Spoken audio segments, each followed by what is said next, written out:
रिया सोफे पर बैठकर मोबाइल चला रही थी। तभी नौकरानी वहां आती है और उसे देखकर रिया कहती है, रेखा, तुम्हें इतनी लेट आने को किसने बोला है? तुम्हें टाइम नहीं दिख रहा कि क्या टाइम हो रहा है? इतनी देरी से कौन आता है काम करने के लिए? वो मालकिन, मुझे आज देर हो गई क्योंकि बहुत जरूरी काम था। मेरे बेटे की तबीयत खराब हो गई थी, मुझे उसे डॉक्टर के पास ले जाना पड़ा। वाह, क्या बहाना बनाया है।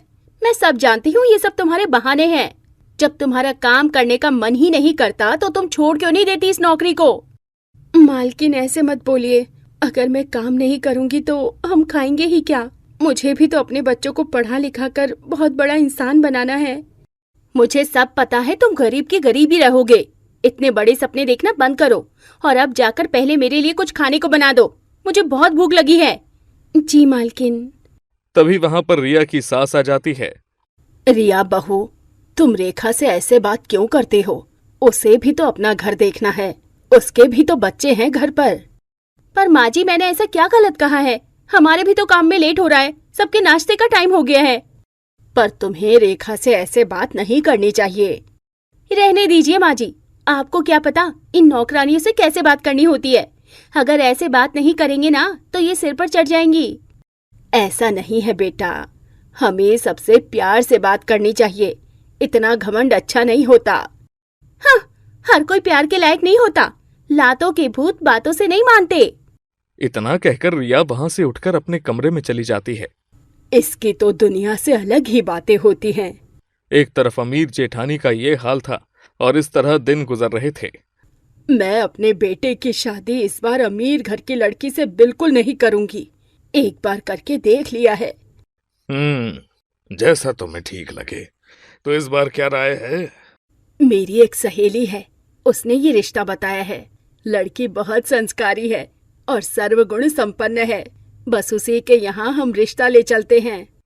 ठीक है, जैसा तुम्हें ठीक लगे। तब कमलेश अपने छोटे बेटे की शादी एक गरीब लड़की से करती है। घर में देवरानी का स्वागत होता है और उसका गृह प्रवेश करवाया जाता है। सबको बहुत खुशी हो रही थी, लेकिन रिया के मन में कुछ और ही चल रहा था। हाँ, कैसे फटीचर खानदान की लड़की ले आए हैं। मेरे आगे तो इसकी कोई बराबरी नहीं है। रिया को अपनी अमीरी पर ज्यादा घमंड हो रहा था और वो खुद को देवरानी के आगे बड़ा मान रही थी। अगले दिन सुबह पायल की पहली रसोई थी और वो सबके लिए खूब सारे पकवान बनाती है। तुमने तो बेटा कमाल ही कर दिया। बहुत अच्छा खाना बनाया है तुमने। ऐसा स्वादिष्ट खाना खाकर तो मजा ही आ गया। हाँ, सच में मेरी पत्नी ने भी पहली रसोई पर ऐसा खाना नहीं बनाया था भाई। उसने तो बल्कि सारा खाना जला दिया था। हाँ। कोई बात नहीं भैया, क्योंकि भाभी को खाना बनाना नहीं आता इसलिए ऐसा हुआ था। अरे हाँ, तो मैं कहाँ कुछ कह रहा हूँ, मैं तो बस पुराने दिनों को याद कर रहा हूँ। ये बात सुनकर रिया चिढ़ जाती है। लेकिन कुछ भी कहो भाई, आज का खाना बहुत ही स्वादिष्ट है। सच में बेटा, तुम तो इस घर की लक्ष्मी के साथ अन्नपूर्णा भी हो। ये लो, तुम्हारा पहली रसोई का इनाम। कोई बात नहीं पापा जी, इसकी क्या जरूरत है? अरे नहीं नहीं बेटा, ऐसे मना नहीं करते। इस पर तुम्हारा हक है। हाँ बेटा, ले लो। ऐसे इतना अच्छा मौका नहीं छोड़ते। ठीक है मम्मी जी, शुक्रिया पापा जी। पहले ही दिन पायल ने सबका दिल जीत लिया था। ये सब देखकर रिया को बहुत जलन हो रही थी। आए हुए उसे अभी एक दिन भी नहीं हुआ और सबसे पहले सब उसके गुणगान गा रहे हैं। हाँ, लेकिन मेरे रहते ऐसा नहीं हो सकता। पायल ने घर में आते ही घर की जिम्मेदारी बहुत अच्छे से संभाल ली थी। वो घर का सारा काम करती और सबके लिए हर रोज खाना बनाती, जिससे घर वाले भी बहुत खुश थे। बहू, जब से तू हमारे घर में आई है, तूने तो घर की सारी जिम्मेदारी अच्छे से संभाल ली है। अब मुझे किसी चीज की चिंता करने की जरूरत नहीं। जी मम्मी जी, आप बेफिक्र रहिए। लेकिन कोई था जिसे बिल्कुल भी खुशी नहीं थी। शुरुआत में तो रिया छोटे मोटे तरीकों से पायल का काम बिगाड़ने की कोशिश करती। जैसे एक दिन पायल ने खाना बनाया। चलो, खाना तो बन गया, अब मैं बाकी का काम खत्म कर लेती हूँ। पायल काम से रसोई के बाहर चली गई, तब रिया वहां आती है।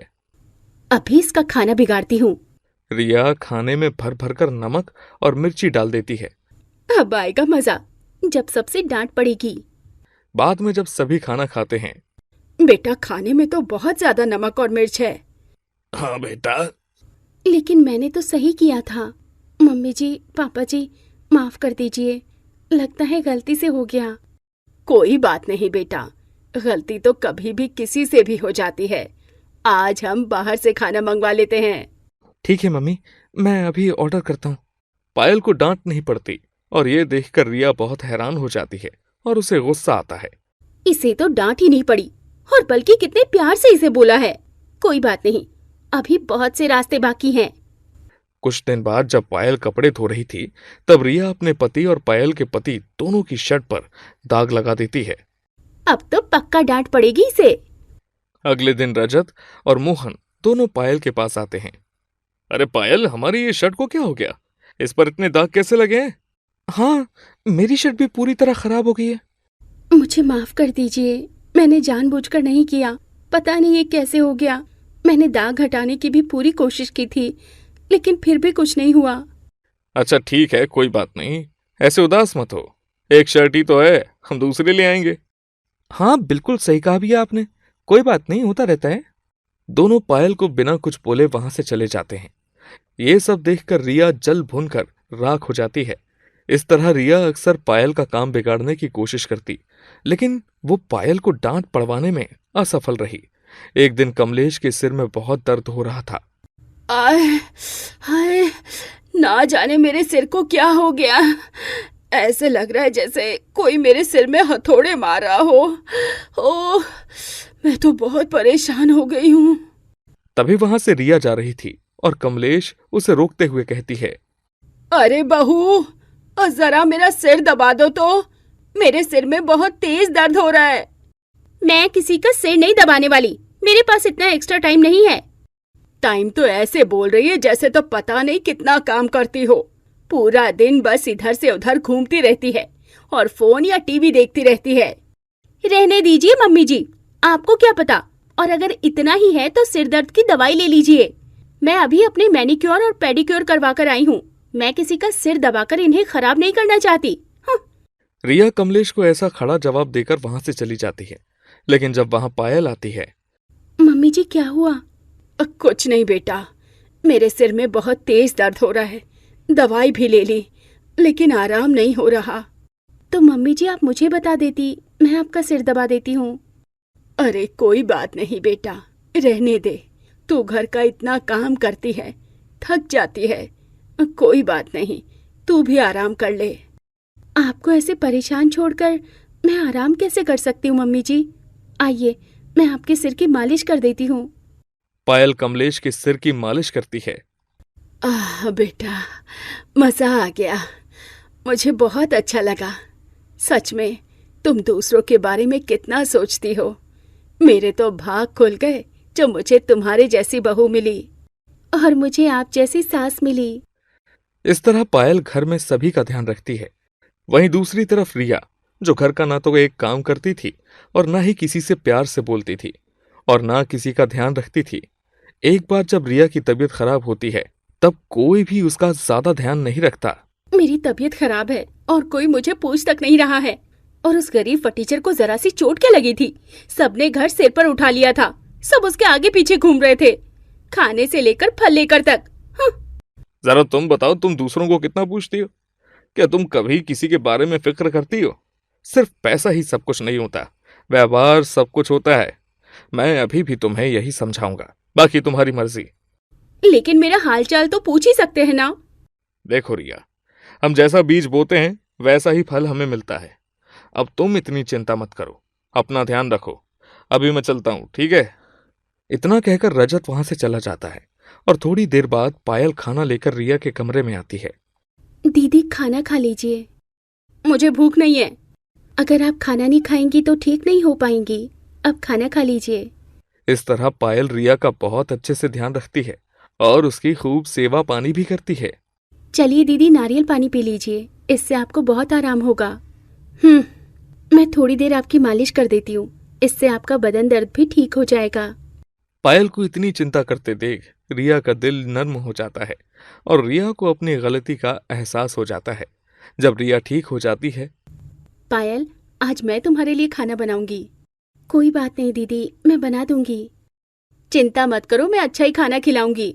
तुम्हें लग रहा होगा कि मुझे खाना बनाना नहीं आता और मैं जला कटा खाना दे दूंगी। नहीं दीदी, ऐसा नहीं है। मैंने ऐसा कुछ नहीं सोचा। मुझे माफ कर दो। मैंने हमेशा तुम्हारे साथ गलत किया, लेकिन तुम्हारे आने के बाद मुझे एहसास हुआ कि एक दूसरे की परवाह करना कितना जरूरी होता है। सुख दुख में परिवार ही एक दूसरे के काम आता है। सिर्फ पैसा ही सब नहीं होता। अब से मैं भी परिवार को अच्छे से संभालूंगी। मुझे खुशी है दीदी कि अब परिवार को एकजुट रखना चाहती हैं। उस दिन रिया सबके लिए पायल की मदद से बड़े प्यार से खाना बनाती है, जिसे देखकर सब हैरान रह जाते हैं। क्या बात है, लगता है आज सूरज अलग ही दिशा से निकला है। हाँ भैया, सही कहा आपने। लेकिन सूरज जहां से भी निकला हो, अच्छा ही हुआ। सब खाना खाते हैं। बेटा सच में खाना बहुत अच्छा बना है। बाकी धीरे धीरे सब सीख जाएगी। शुक्रिया मम्मी जी। अच्छा पायल, तुम भी खाना खाने बैठो। नहीं दीदी, मैं बाद में खा लूंगी।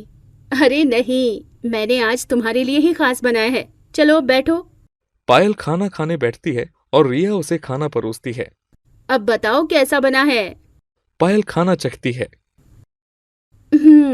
खाना तो बहुत स्वादिष्ट है दीदी, सच में मजा आ गया।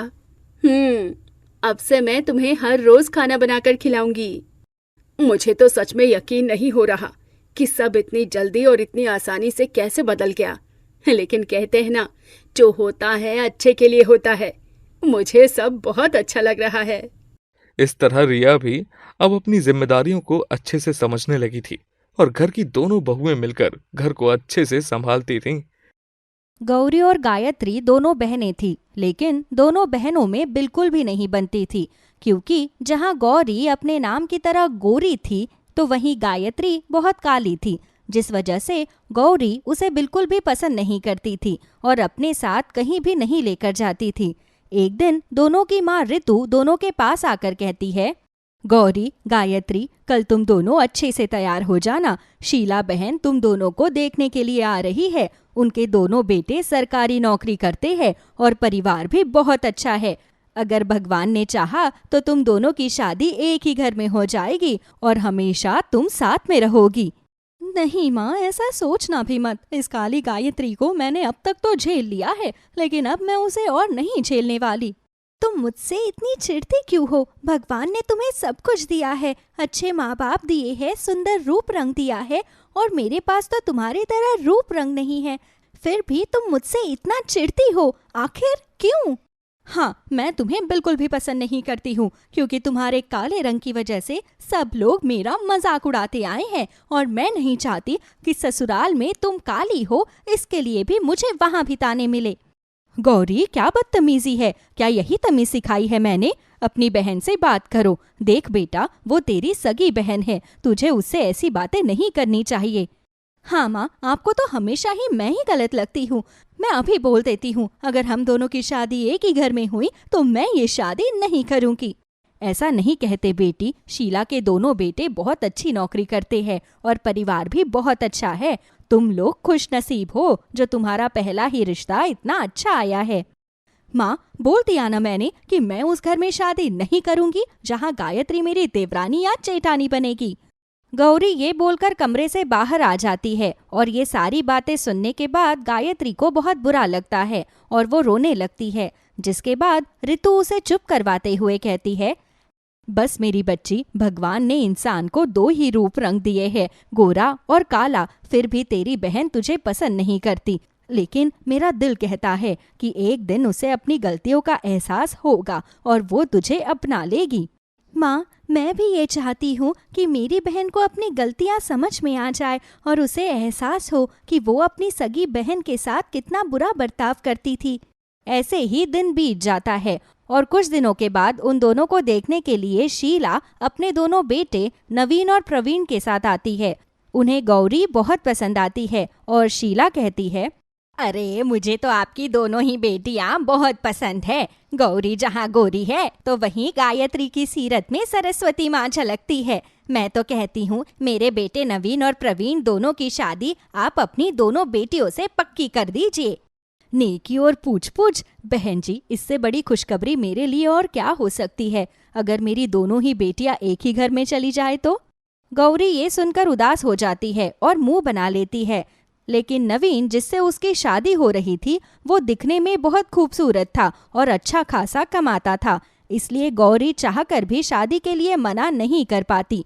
कुछ ही दिनों में दोनों बहनों की एक ही घर में शादी हो जाती है और दोनों देवरानी जेठानी बनकर आ जाती है।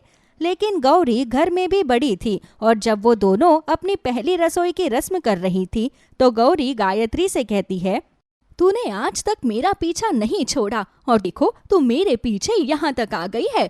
चलो अब आ गई है तो आ गई, लेकिन मेरी बात कान खोल कर सुन ले। हाँ बोलो गौरी, अब क्या कहना है तुम्हें? इतनी बेइज्जती करने के बाद और क्या सुनना बाकी है? देख, इस घर में मैं तेरी जेठानी हूँ तो यहाँ मेरी ही चलेगी जैसे मायके में चलती थी, इसलिए तुम जल्दी से सारा खाना बना दो और कोई पूछे तो यही कहना कि हम दोनों ने मिलकर खाना बनाया है। पर गौरी, ये रस्म होती है ना कि दोनों बहू एक साथ में मिलकर खाना बनाती है, फिर मैं अकेले खाना क्यों बनाऊंगी? ये तो गलत बात है ना। मैं तुझे ससुराल में झेल रही हूँ, यही बहुत बड़ी बात है। कहाँ मैं चांद जैसी लड़की और तू कहाँ उस पर लगा हुआ ग्रहण। अरे 7.5 भी 7.5 साल में चली जाती है, लेकिन तू तो मेरी जिंदगी से जा रही। गायत्री ये सुनती है और उसकी आंखों में आंसू आ जाते हैं और वो अपनी बहन से कहती है, बस भी करो गौरी, किसी से इतने कड़वे शब्द भी मत बोलो कि उसकी सीमा पार हो जाए। मुझे शौक भी नहीं है तुमसे कोई बहस करने का, लेकिन अभी कान खोल कर सुन लो, जो बोला है बस उतना करो। मैं अपने कमरे में फोन चला रही हूँ, तब तक तुम खाना बना लेना। जिसके बाद गौरी अपने कमरे में फोन चलाने के लिए चली जाती है और गायत्री सारा खाना बनाती है। और जब सभी खाना खाने बैठते हैं तो सभी खाने की बहुत तारीफ करते हैं।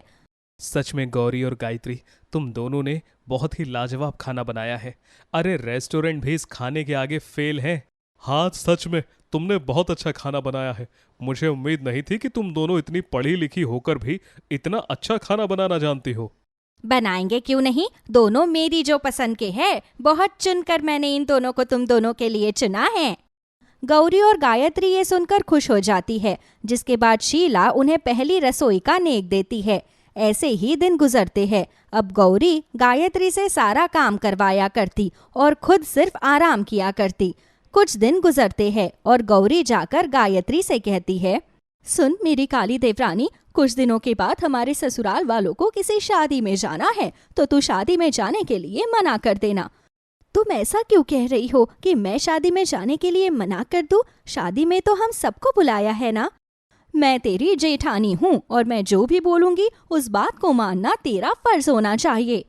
तुम ऐसा क्यों बोल रही हो बहन? वैसे भी वहाँ हर कोई नई बहू को देखना चाहेगा। अगर मैं जाऊंगी ही नहीं तो माँ जी की कितनी बदनामी होगी। और अगर तुम गई और किसी ने तुम्हारे इस काले रंग को देखा तो माँ जी की और कितनी बदनामी होगी, ये सोचा है? तुम कहना क्या चाहती हो? पहली बात तो ये कि तुम्हारी मैं जेठानी हूँ, मुझे बहन नहीं जेठानी जी बोला करो। और दूसरी बात ये कि आज तक अपने काले रंग की वजह से मेरी तो तुम बदनामी करती ही आई हो। अब कम से कम ससुराल वालों की तो मत करवाओ। गौरी ये बोलकर चली जाती है और गायत्री अब अकेली कोई बहाना बनाकर घर में रुक जाती है। वो घर में अकेली रो रही होती है। सब लोग शादी में चले गए और मैं यहाँ अकेली रह गई। शायद सब लोगों के बीच रहकर भी अकेले रहना ही मेरे नसीब में लिखा है। गायत्री ये बोलकर रो रही होती है और सो जाती है। कुछ ही देर में घर में आहट होती है और गायत्री की नींद खुल जाती है। वे लोग तो शादी से कल वापस आने वाले हैं, फिर इस वक्त कौन है? कहीं कोई चोर तो नहीं आ गया? मुझे थोड़ी सावधानी बरतनी होगी। गायत्री ये बोलती है और उसके बाद में रसोई में जाकर अपने हाथ में एक चाकू पकड़ लेती है और पूरे घर में और भी ज्यादा अंधेरा कर देती है ताकि कोई उसे ढूंढ ना पाए। कुछ ही देर में घर में 2 चोर घुस आते हैं। अरे लगता है इस घर में सच में कोई नहीं है। आज तो चोरी करने में बड़ा मजा आएगा। बड़ी पार्टी हाथ लगी है। हाँ, पक्की खबर है कि घर के सारे लोग शादी में गए हुए हैं। आज तो इस घर में हमें चोरी करने से कोई नहीं रोक सकता। जिसके बाद में दोनों चोर अब चोरी करने लगते हैं, लेकिन तभी गायत्री मौका पाकर चाकू से एक चोर को घायल कर देती है और शोर मचा देती है। कुछ ही देर में मोहल्ले वाले आकर दोनों चोरों को पकड़ लेते हैं। अगले दिन जब उसके ससुराल वाले वापस आते हैं तो उसकी खूब तारीफ करते हैं। अरे बहू, मुझे नहीं पता था कि तू इतनी बहादुर है।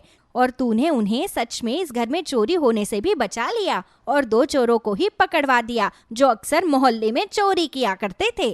मेरी बीवी है ही इतनी अच्छी, आखिर करोड़ों में एक है मेरी बीवी। ये सब सुनने के बाद में गौरी अपने मन में कहती है, इतनी काली जो है करोड़ों में एक तो होगी ही।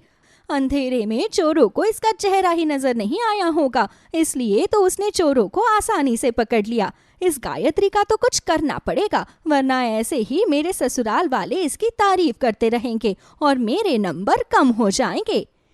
गौरी ये बोलती है और उसके बाद गायत्री के खिलाफ कई सारी चालें चलने लगती है।